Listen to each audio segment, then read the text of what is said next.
The kinetoscope is an early motion picture exhibition device. The kinetoscope was designed for films to be viewed by one individual at a time through a peephole viewer window at the top of the device. The kinetoscope was not a movie projector, but introduced the basic approach that would become the standard for all cinematic projection before the advent of video, by creating the illusion of movement by conveying a strip of perforated film bearing sequential images over a light source with a high-speed shutter, a process using roll film first described in a patent application submitted in France and the U.S. by French inventor Louis Le Prince. The concept was also used by U.S. inventor Thomas Edison in 1889, and subsequently developed by his employee William Kennedy Laurie Dickson between 1889 and 1892. Dickson and his team at the Edison Lab also devised the Kinetograph, an innovative motion picture camera with rapid intermittent, or stop-and-go, film movement, to photograph movies for in-house experiments and, eventually, commercial kinetoscope presentations. A prototype for the kinetoscope was shown to have convention of the National Federation of Women's Clubs on May 20, 1891. The first public demonstration of the kinetoscope was held at the Brooklyn Institute of Arts and Sciences on May 9, 1893. Instrumental to the birth of American movie culture, the kinetoscope also had a major impact in Europe.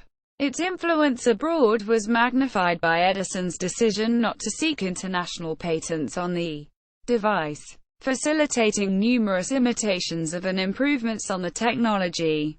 In 1895, Edison introduced the kinetophone, which joined the kinetoscope with a cylinder phonograph film projection, which Edison initially disdained as financially non-viable, soon superseded the kinetoscope's individual exhibition model.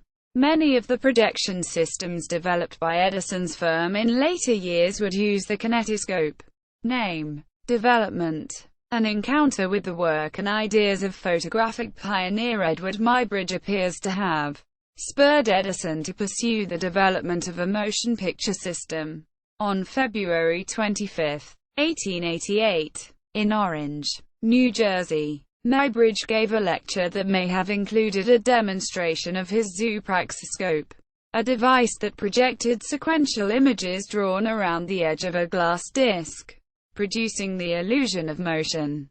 The Edison facility was very close by, and the lecture was possibly attended by both Edison and his company's official photographer, William Dickson. 2 days later, Muybridge and Edison met at Edison's laboratory in West Orange. Muybridge later described how he proposed a collaboration to join his device with the Edison phonograph, a combination system that would play sound and images concurrently.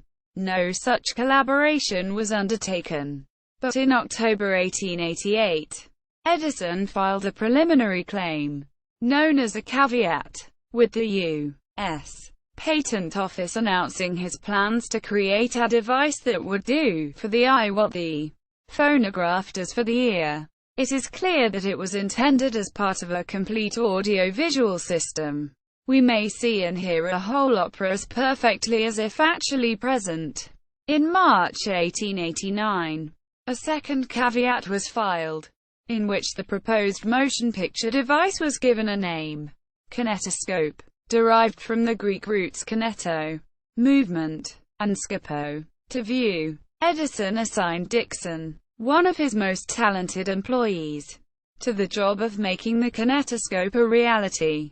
Edison would take full credit for the invention, but the historiographical consensus is that the title of creator can hardly go to one man. While Edison seems to have conceived the idea and initiated the experiments, Dickson apparently performed the bulk of the experimentation, leading most modern scholars to assign Dickson with the major credit for turning the concept into a practical reality. The Edison Laboratory, though, worked as a collaborative organization. Laboratory assistants were assigned to work on many projects while Edison supervised and involved himself and participated to varying degrees. Dickson and his then lead assistant, Charles Brown, made halting progress at first. Edison's original idea involved recording pinpoint photographs, 1/32 of an inch wide, directly onto a cylinder, also referred to as a drum. The cylinder, made of an opaque material for positive images or of glass for negatives, was coated in collodion to provide a photographic base. An audio cylinder would provide synchronized sound, while the rotating images, hardly operatic in scale, were viewed through a microscope-like tube. When tests were made with images expanded to a mere 1/8 of an inch in width, the coarseness of the silver bromide emulsion used on the cylinder became unacceptably apparent. Around June 1889, the lab began working with sensitized celluloid sheets, supplied by John Carbut, that could be wrapped around the cylinder, providing a far superior base for the recording of photographs. The first film made for the kinetoscope, and apparently the first motion picture ever produced on photographic film in the United States, may have been shot at this time. There is an unresolved debate over whether it was made in June 1889 or November 1890, known as Monkey Shines. No. 1. It shows an employee of the lab in an apparently tongue-in-cheek display of physical dexterity.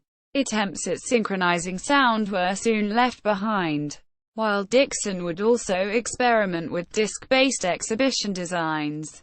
The project would soon head off in more productive directions, largely impelled by a trip of Edison's to Europe and the Exposition Universelle in Paris, for which he departed August 2–3, 1889. During his 2 months abroad, Edison visited with scientist-photographer Etienne Jules Méry, who had devised a chronophotographic gun, the first portable motion picture camera, which used a strip of flexible film designed to capture sequential images at 12 frames per second. Upon his return to the United States, Edison filed another patent caveat on November 2, which described a kinetoscope based not just on a flexible film strip, but one in which the film was perforated to allow for its engagement by sprockets, making its mechanical conveyance much more smooth and reliable.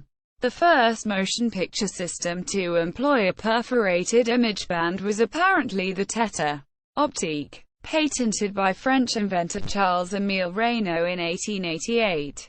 Reynaud's system did not use photographic film, but images painted on gelatine frames. At the Exposition Universelle, Edison would have seen both the Tete optique and the electrical tachoscope of German inventor Ottoman Schütz. This disc-based projection device is often referred to as an important conceptual source for the development of the kinetoscope. Its crucial innovation was to take advantage of the persistence of vision theory by using an intermittent light source to momentarily freeze the projection of each image.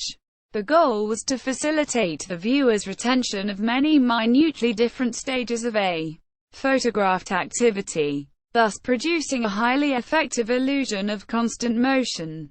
By late 1890, intermittent visibility would be integral to the kinetoscope's design. The question of when the Edison lab began working on a film strip device is a matter of historical debate. According to Dickson, in the summer of 1889, he began cutting the stiff celluloid sheets supplied by Carbut into strips for use in such a prototype machine. In August, by his description, he attended a demonstration of George Eastman's new flexible film and was given a role by an Eastman representative, which was immediately applied to experiments with the prototype. As described by historian Marta Brown, Eastman's product was sufficiently strong, thin, and pliable to permit the intermittent movement of the film strip behind a camera. lens at considerable speed and under great tension without tearing. Stimulating the almost immediate solution of the essential problems of cinematic invention. Some scholars, in particular, Gordon Hendricks, in the Edison motion picture myth, 1961, have argued that the lab began working on a film strip machine much later and that Dickson and Edison misrepresented the date to establish priority for reasons of both patent protection and intellectual status. In any event, though film historian David Robinson claims that the cylinder experiment seemed to have been carried on to the bitter end, meaning the final months of 1890, as far back as September 1889, while Edison was still in Europe, but corresponding regularly with Dickson. The lab definitely placed its first order with the Eastman Company for roll film. 3 more orders for roll film were placed over the next 5 months. Only sporadic work was done on the kinetoscope for much of 1890 as Dickson concentrated on Edison's unsuccessful venture into ore milling. Between May and November, no expenses at all were billed to the lab's kinetoscope account. By early 1891, however, Dickson, his new chief assistant, William Hayes, and another lab employee, Charles Kaiser, had succeeded in devising a functional strip-based film viewing system in the new design, whose mechanics were housed in a wooden cabinet. A loop of horizontally configured 19 mm, 3/4 inch film ran around a series of spindles. The film, with a single row of perforations engaged by an electrically powered sprocket wheel, was drawn continuously beneath a magnifying lens. An electric lamp shone up from beneath the film, casting its circular format images onto the lens and thence through a peephole atop the cabinet. As described by Robinson, a rapidly spinning shutter permitted a flash of light so brief that each frame appeared to be frozen. This rapid series of apparently still frames appeared, thanks to the persistence of vision phenomenon, as a moving image. The lab also developed a motor-powered camera, the Kinetograph, capable of shooting with the new sprocketed film, to govern the intermittent movement of the film in the camera, allowing the strip to stop long enough so each frame could be fully exposed and then advancing it quickly, in about 1/460th of a second, to the next frame. The sprocket wheel that engaged the strip was driven by an escapement disc mechanism, the first practical system for the high-speed stop-and-go film movement that would be the foundation for the next century of cinematography. On May 20, 1891, the first public demonstration of a prototype kinetoscope was given at the laboratory for approximately 150 members of the National Federation of Women's Clubs. The New York Sun described what the club women saw in the small pine box they encountered. In the top of the box was a hole perhaps an inch in diameter. As they looked through the hole they saw the picture of a man. It was a most marvelous picture. It bowed and smiled and waved its hands and took off its hat with the most perfect naturalness and grace. Every motion was perfect. The man was Dickson. The little movie, approximately 3 seconds long, is now referred to as Dickson Greeting. On August 24, 3 detailed patent applications were filed. The first for a kinetographic camera, the second for the camera as well, and the third for an apparatus for exhibiting photographs of moving objects. In the first kinetograph application, Edison stated, "I have been able to take with a single camera and a tape film as many as 46 photographs per second. But I do not wish to limit the scope of my invention to this high rate of speed, since with some subjects a speed as low as 30 pictures per second or even lower is sufficient." Indeed, according to the Library of Congress archive, based on data from a study by historian Charles Musser, Dickson Greeting and at least 2 other films made with the kinetograph in 1891 were shot at 30 frames per second or even slower.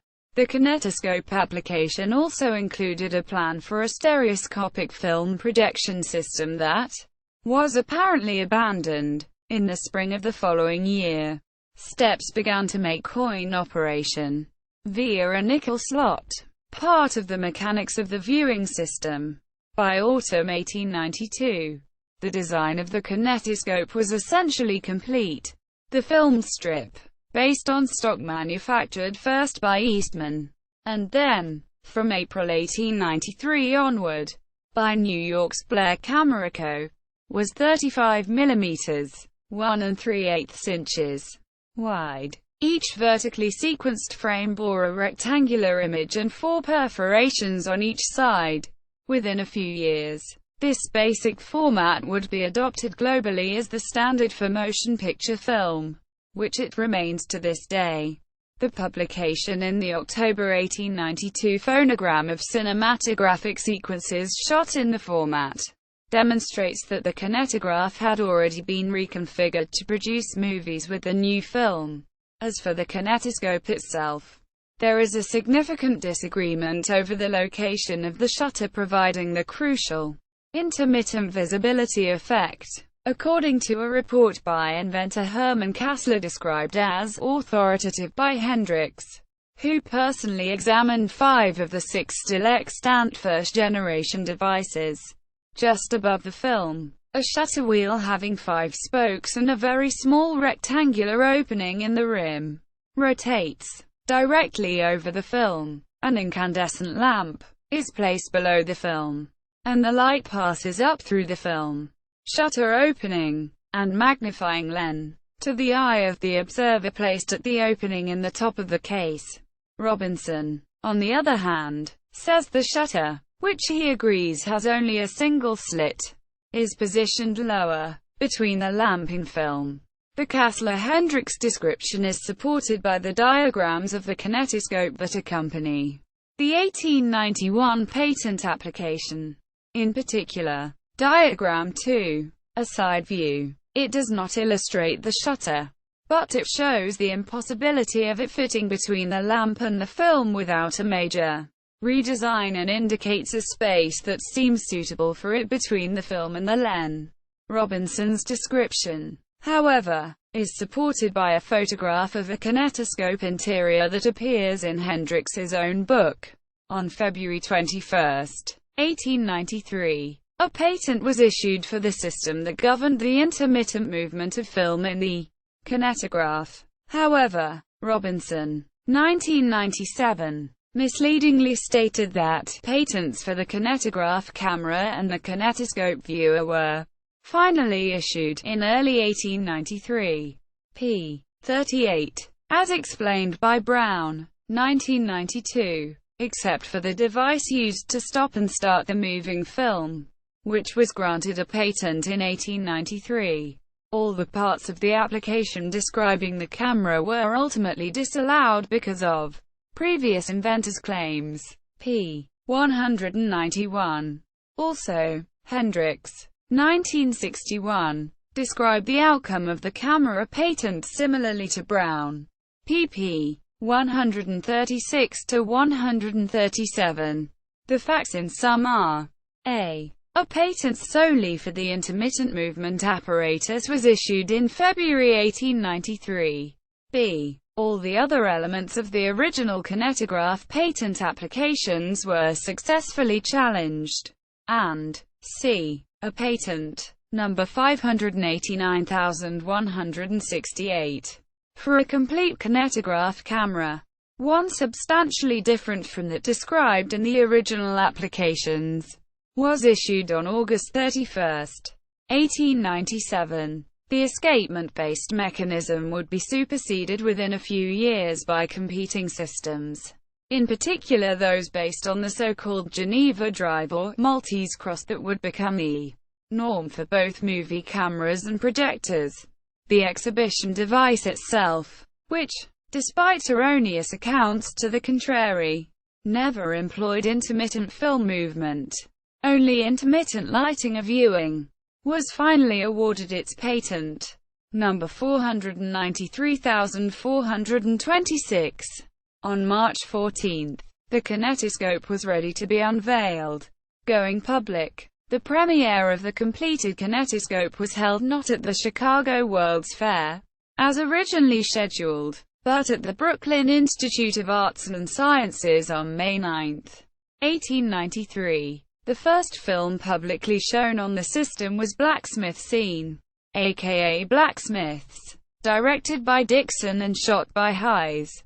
It was produced at the new Edison movie-making studio, known as the Black Maria.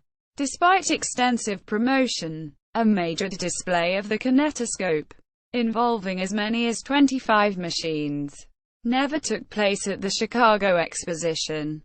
Kinetoscope production had been delayed in part because of Dickson's absence of more than 11 weeks early in the year with a nervous breakdown.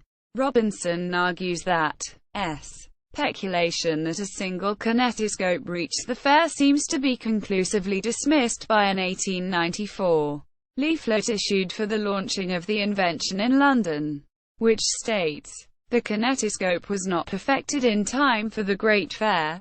Hendricks, in contrast, refers to accounts in the Scientific American of July 21 and October 21, 1893, that constitute evidence no less conclusive that one kinetoscope did make it to the fair. The weight of evidence supports Hendricks. As fair historian Stanley Applebaum states, doubt has been cast on the reports of the kinetoscope's actual presence at the fair, but these reports are numerous and circumstantial. Applebaum does err in claiming that the device was first shown at the exposition. Work proceeded, though slowly, on the kinetoscope project. On October 6, a.U.S. copyright was issued for a publication received by the Library of Congress consisting of Edison kinetoscopic records. Quote, "It remains unclear what film was awarded this, the first motion picture copyright in North America. By the turn of the year, the kinetoscope project would be re-energized. During the first week of January 1894, a 5-second film starring an Edison technician was shot at the Black Maria. Fred Otsnes, as it is now widely known, was made expressly to produce a sequence of images for an article in Harper's Magazine.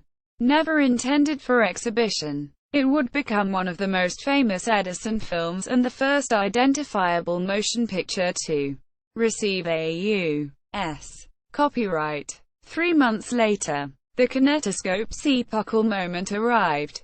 On April 14, 1894, a public kinetoscope parlor was opened by the Holland brothers in New York City at 1155 Broadway, on the corner of 27th Street, the first commercial motion picture house. The venue had 10 machines, set up in parallel rows of 5, each showing a different movie.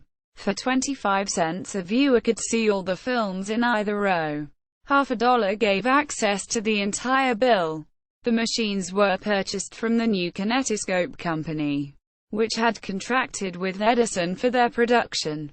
The firm, headed by Norman C. Raff and Frank R. Gammon, included among its investors Andrew M.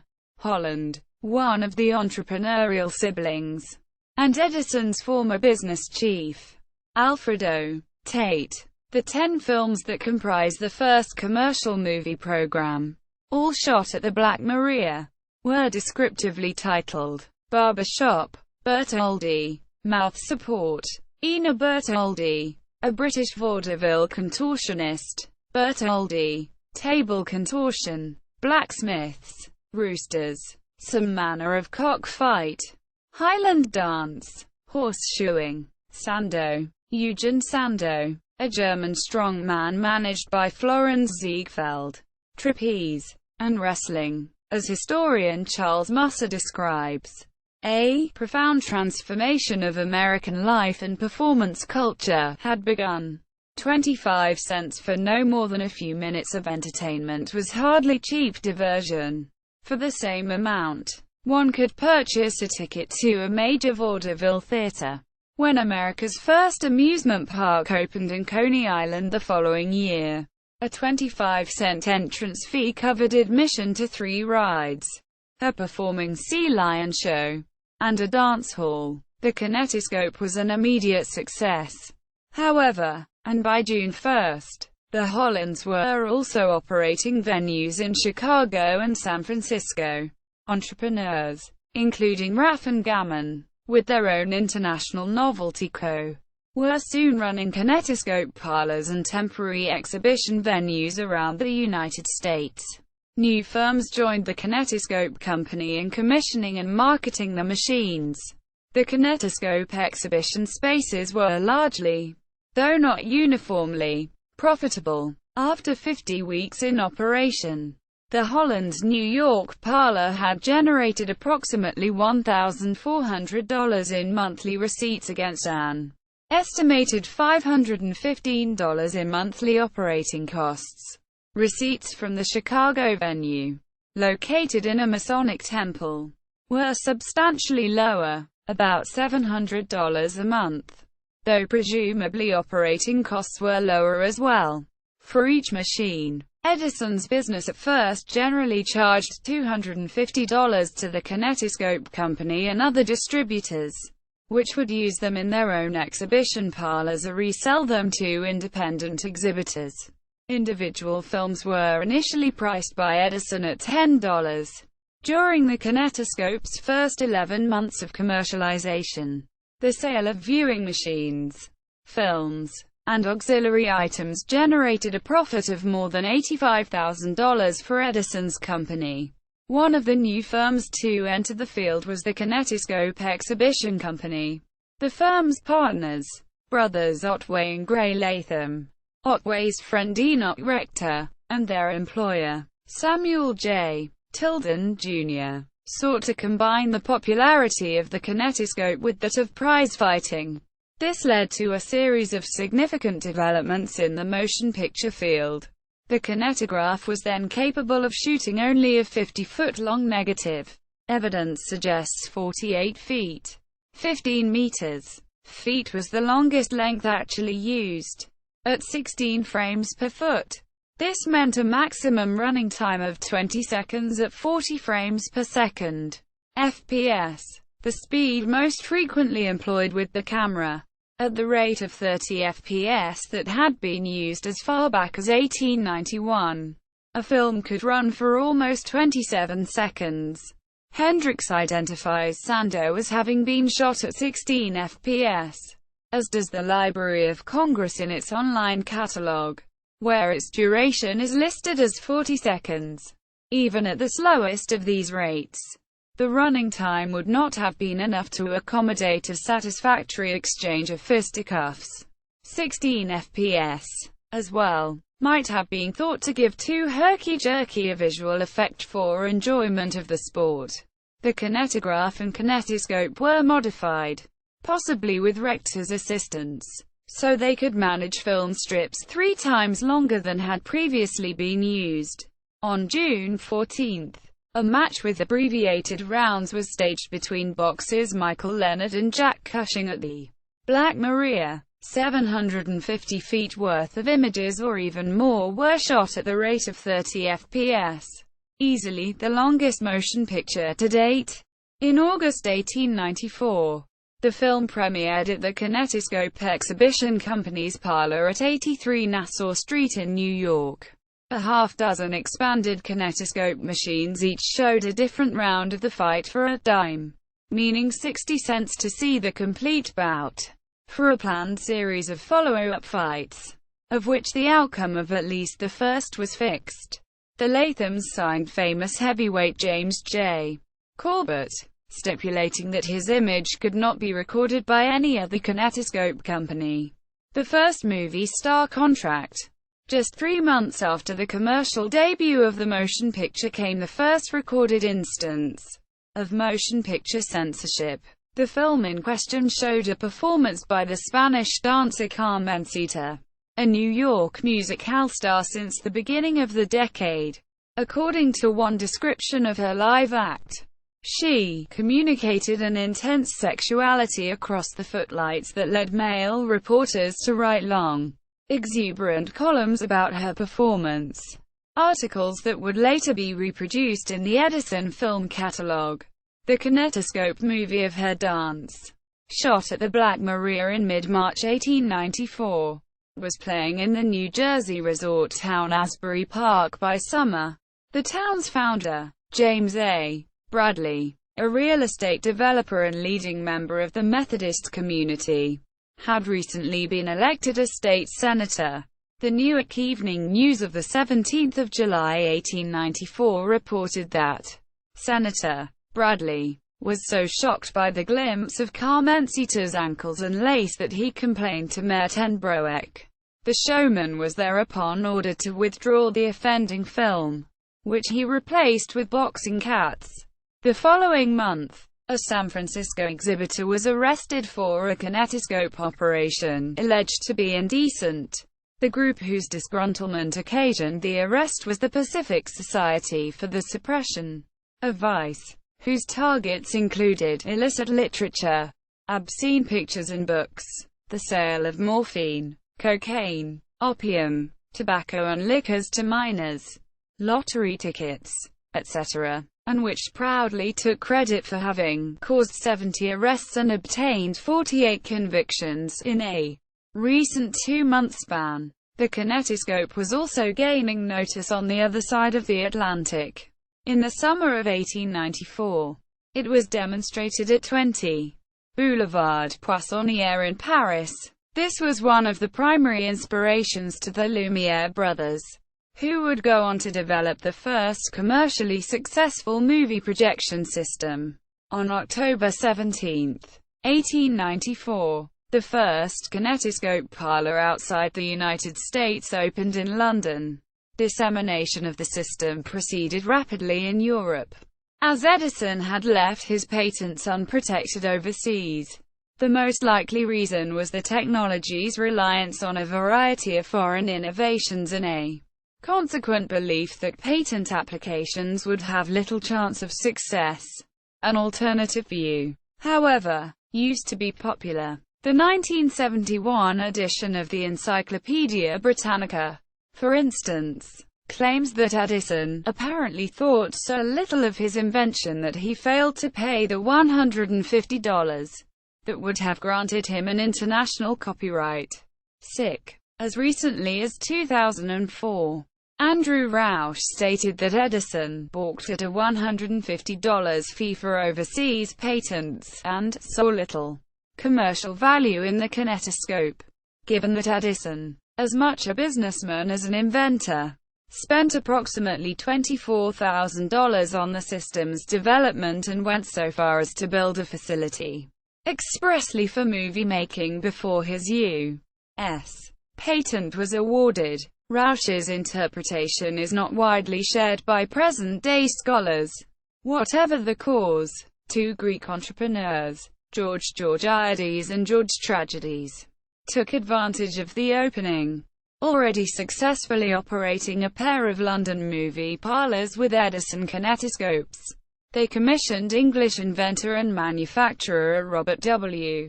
Paul to make copies of them. After fulfilling the Georgiades Tragedies contract, Paul decided to go into the movie business himself, proceeding to make dozens of additional kinetoscope reproductions. Paul's work would result in a series of important innovations in both camera and exhibition technology. Meanwhile, plans were advancing at the Black Maria to realize Edison's goal of a motion picture system, uniting image with sound. Kinetophone. The kinetophone, aka phonokinetoscope, was an early attempt by Edison and Dickson to create a sound film system. Reports suggest that in July 1893, a kinetoscope accompanied by a cylinder phonograph had been presented at the Chicago World's Fair. The first known movie made as a test of the kinetophone was shot at Edison's New Jersey studio in late 1894 or early 1895. which is now referred to as the Dickson experimental sound film.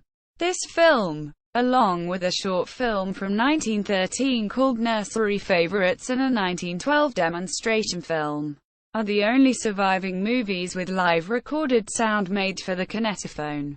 In March 1895, Edison offered the device for sale. Involving no technological innovations, it was a kinetoscope whose modified cabinet included an accompanying cylinder phonograph. Kinetoscope owners were also offered kits with which to retrofit their equipment. The first kinetophone exhibitions appear to have taken place in April, though a Library of Congress educational website states the picture and sound were made somewhat synchronous by connecting the two with a belt. This is incorrect, as historian David Robinson describes.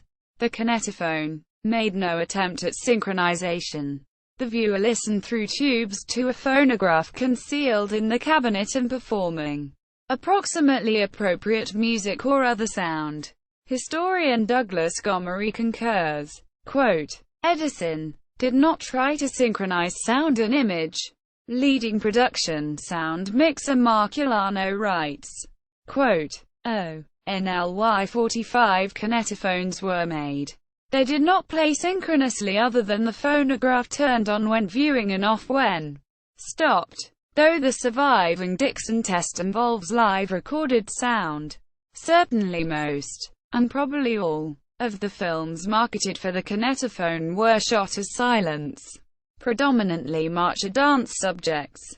Exhibitors could then choose from a variety of musical cylinders offering a rhythmic match.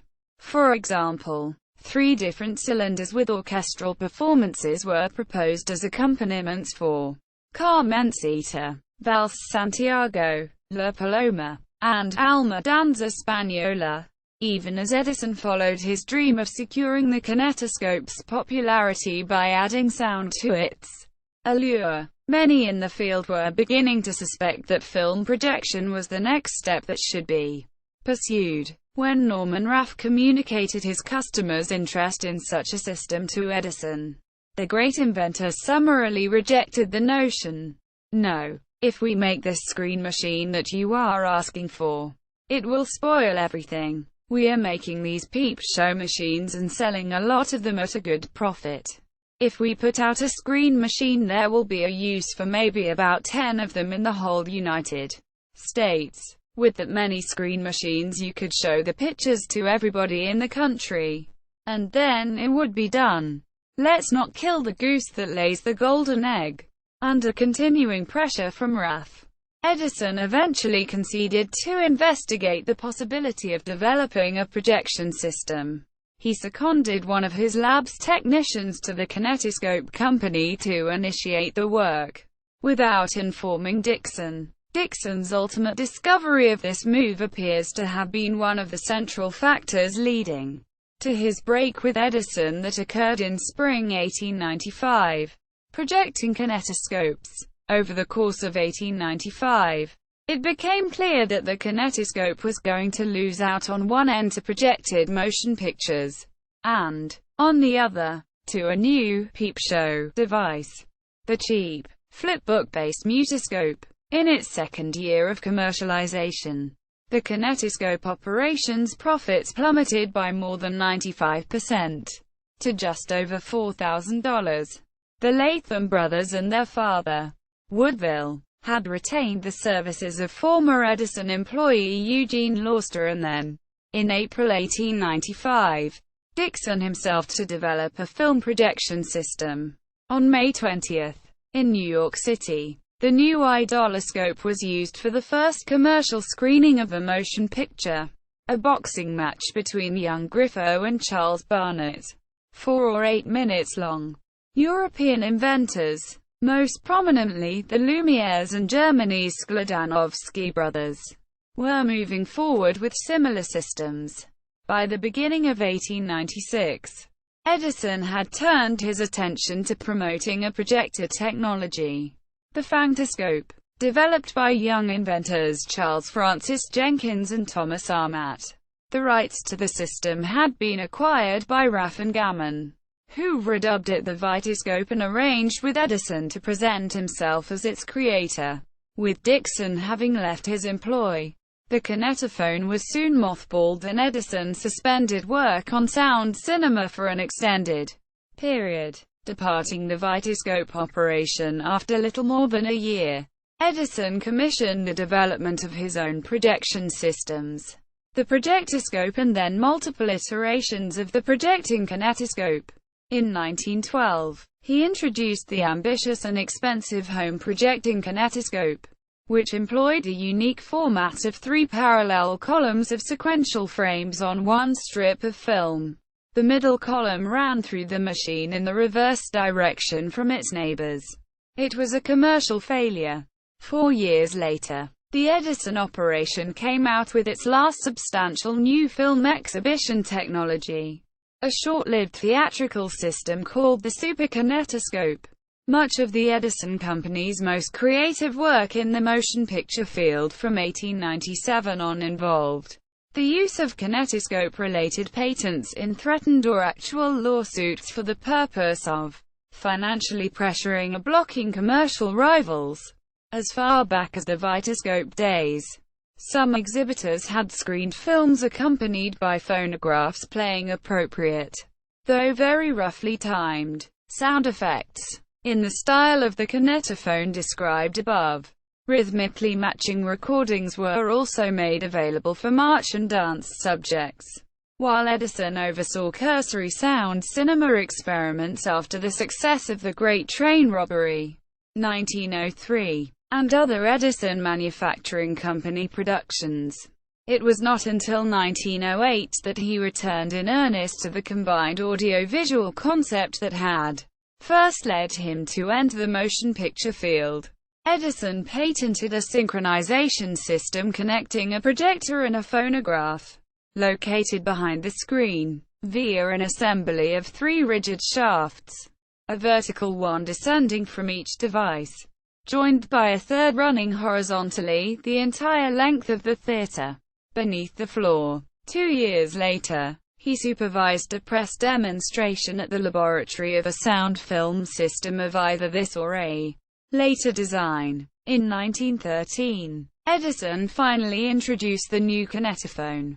Like all of his sound film exhibition systems since the first in the mid-1890s, it used a cylinder phonograph, now connected to a projecting kinetoscope via a fishing line type belt and a series of metal pulleys. While it met with great acclaim in the short term, poorly trained operators had trouble keeping picture in synchronization with sound and, like other sound film systems of the era, the kinetophone had not solved the issues of insufficient amplification and unpleasant audio quality. Its drawing power as a novelty soon faded, and when a fire at Edison's West Orange complex in December 1914 destroyed all of the company's kinetophone image and sound masters, the system was abandoned. See also: History of film, List of film formats, Motion Picture Patents Company, William Freesia Green, Notes,